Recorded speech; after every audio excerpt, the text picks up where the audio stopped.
Grace and peace to you.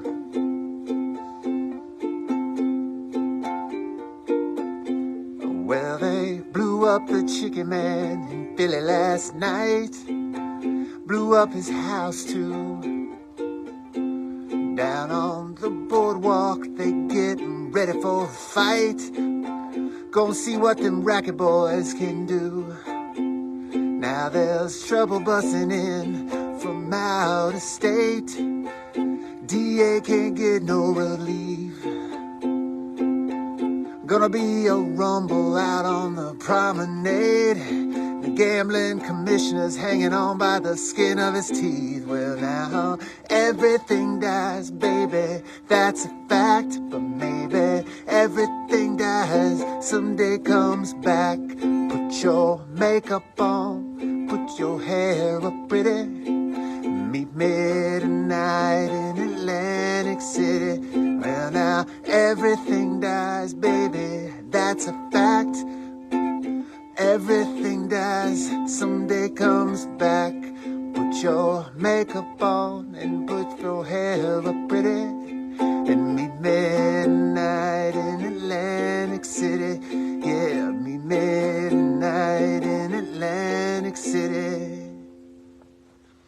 Bruce, the boss, Saint Springsteen, the one and only. Bruce Springsteen did that song by himself originally. It comes on his solo album, Nebraska, and I highly recommend it. He plays all the instruments and sings all the parts, including these high, haunting harmonies. It's almost like a wailing. And it's a hard song. It appears to be about a young man who is caught in the midst of financial troubles, and he's well aware of the dangers with the mafia that controlled the gambling scene. And yet by the end of the song, it looks like he's going to get into it. Like many people, this young man is a philosopher too. Everything dies, baby. That's a fact. This testament is as old as the Old Testament.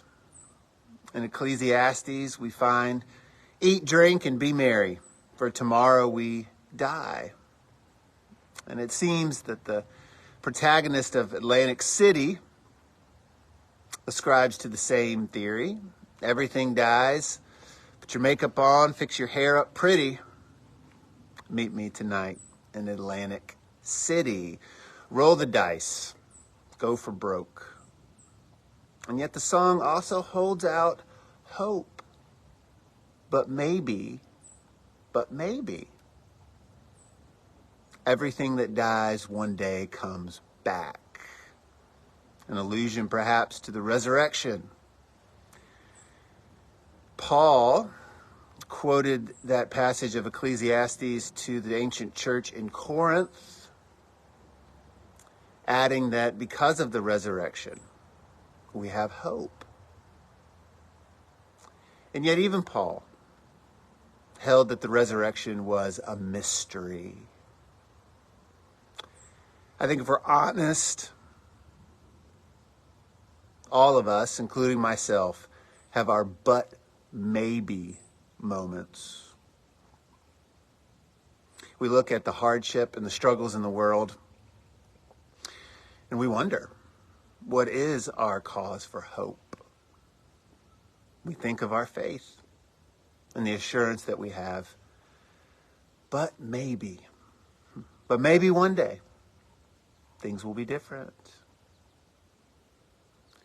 The opposite of faith is not doubt.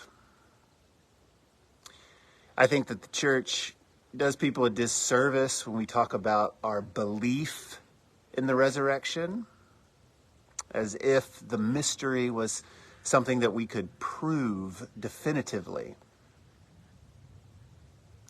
I think we can trust in the resurrection. Trust that, yes, maybe, everything that dies one day comes back. It's not something that we can prove.